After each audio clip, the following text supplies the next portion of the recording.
বিসমিল্লাহির রহমানির রহিম।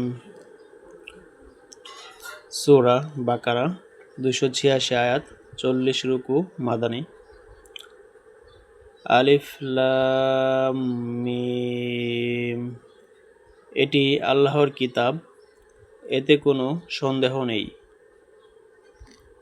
ওই মুত্তাকিদের জন্য হেদায়েত যারা গায়েবে বিশ্বাস করে, সালাত কায়েম করে এবং আমি তাদেরকে যে রিজিক দিয়েছি তা থেকে খরচ করে। আর হে রাসূল, আপনার প্রতি যে কিতাব কুরআন নাজিল করা হয়েছে এবং আপনার আগে যেসব কিতাব নাজিল করা হয়েছিল সেসবের উপর যারা ঈমান আনে এবং আখিরাতের প্রতি ইয়াকিন দৃঢ় বিশ্বাস রাখে,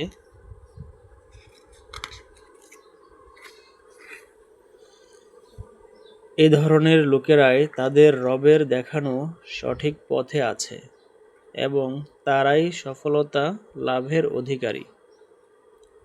যারা অস্বীকার করেছে, হে নবী, তাদেরকে আপনি সাবধান করুন আর নাই করুন তাদের জন্য দুই সমান। কোনো অবস্থায় তারা ঈমান আনবে না। আল্লাহ তাদের মনে ও কানে মোহর মেরে দিয়েছেন আর তাদের চোখে পর্দা পড়ে গেছে। তাদের জন্য কঠিন আযাব রয়েছে। কিছু লোক এমনও আছে যারা বলে যে, আমরা আল্লাহ ও আখিরাতে ঈমান এনেছি, অথচ আসলে তারা মুমিন নয়। তারা আল্লাহ ও ঈমানদারদের সাথে ধোঁকাবাজি করছে, অথচ তারা আসলে নিজেদেরকেই ধোঁকায় ফেলছে এবং তাদের এ বিষয়ে কোনো চেতনা নেই। তাদের মনে এক রোগ আছে, আল্লাহ তাদের রোগ আরো বাড়িয়ে দিয়েছেন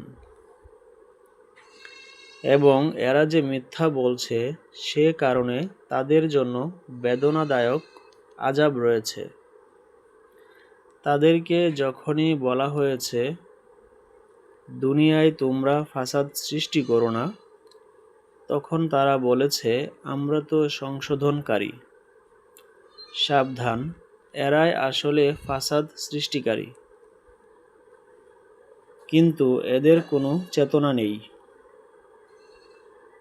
যখন তাদেরকে বলা হলো, আর সব লোক যেভাবে ঈমান এনেছে তোমরাও সেভাবে ঈমান আনো, তখন তারা এই জবাবই দিল যে, আমরা কি বোকাদের মতো ঈমান আনব? সাবধান, আসলে তো এরা নিজেরাই বোকা, কিন্তু এরা তো জানে না।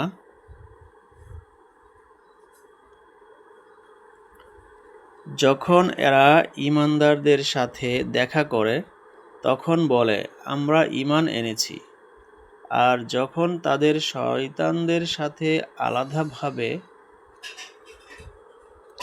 মিলিত হয় তখন বলে, আসলে তো আমরা তোমাদের সাথেই আছি, আমরা ওদের সাথে শুধু ঠাট্টা করছি। আল্লাহও তাদের সাথে ঠাট্টা করছেন এবং তিনি তাদের দড়ি লম্বা করে চলেছেন, আর তারা নিজেদের বিদ্রোহের মধ্যে অন্ধের মতো বিপদগামী হয়ে চলেছে। এরাই ওইসব লোক যারা হেদায়েতের বদলে গুমরাহিকে কিনে নিয়েছে,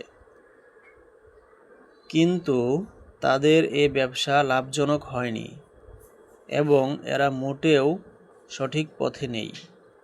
এদের উদাহরণ এরূপ, যেমন এক লোক আগুন জ্বালালো, যখন তা গোটা পরিবেশকে আলোকিত করল তখন আল্লাহ তাদের দেখার শক্তি কেড়ে নিলেন এবং তাদেরকে এমন অবস্থায় ছেড়ে দিলেন যে অন্ধকারে তারা কিছুই দেখতে পায় না।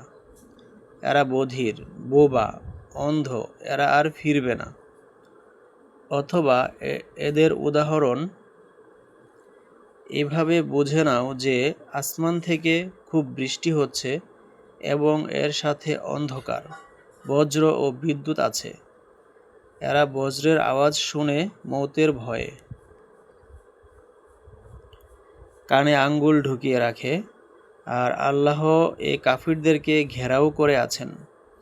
বিদ্যুতের চমকে তাদের অবস্থা এমন হচ্ছে যেন শীঘ্রই বিদ্যুৎ তাদের দেখার ক্ষমতা কেড়ে নেবে। যখনই তারা সামান্য একটু আলো দেখতে পায়, তখন তাতে একটু এগিয়ে চলে, আর যখন তাদের উপর অন্ধকার ছেয়ে যায়, তখন দাঁড়িয়ে থাকে।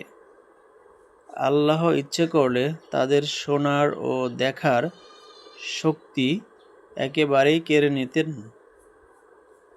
নিশ্চয় আল্লাহ সবকিছুর উপর ক্ষমতা রাখেন। হে মানুষ, তোমরা ওই রবের দাসত্ব করো, যিনি তোমাদেরকে এবং তোমাদের আগের যারা চলে গেছে তাদের সবাইকে সৃষ্টি করেছেন। এভাবেই তোমরা রক্ষা পেতে পারো।